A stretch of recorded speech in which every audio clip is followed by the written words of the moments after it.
est présente aujourd'hui, c'est tout d'abord pour apporter un soutien au peuple arabe qui lutte et qui meurt aujourd'hui pour obtenir plus de liberté. Ensuite, nous voudrions faire un petit récapitulatif des événements qui se sont déroulés cette semaine en Tunisie. Cette semaine à Tunis, ainsi que dans plusieurs grandes villes du pays, des manifestations anti-gouvernementales ont eu lieu. Ces manifestations ont abouti à la démission du Premier ministre, M. Ranouchi. Un nouveau Premier ministre a été nommé. Il s'agit de M. Beji Caid Essebsi. Cet homme était un proche de M. Bourguiba, le premier président de la République tunisienne.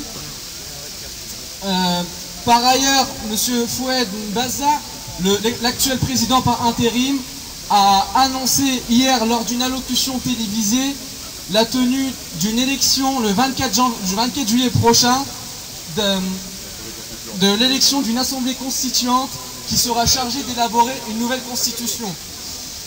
La situation dans les provinces reste tout de même explosive. Cette semaine, à Kasserine, beaucoup de jeunes poussés par la milice ont pillé des magasins et des petits commerces. Les populations de cette ville vivent aujourd'hui dans la peur. Les violences se poursuivent dans ces régions. Les lieux publics ont été pillés, attaqués. La révolution en Tunisie n'est donc pas terminée. Des combats ont été gagnés par la rue cette semaine, mais le plus dur reste à faire. Il faut donc rester derrière cette population. À cette occasion, nous déplorons le désintérêt croissant des médias envers les événements qui se déroulent surtout en province. Aujourd'hui, une question importante se pose vis-à-vis de la Tunisie.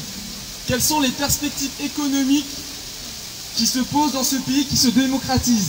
Comment pouvons-nous aider ce pays à se reconstruire? Nous devons tous ensemble réfléchir à cette question pour apporter des solutions.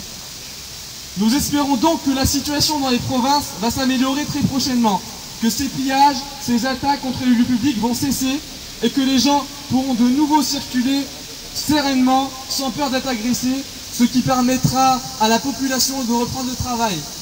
Merci.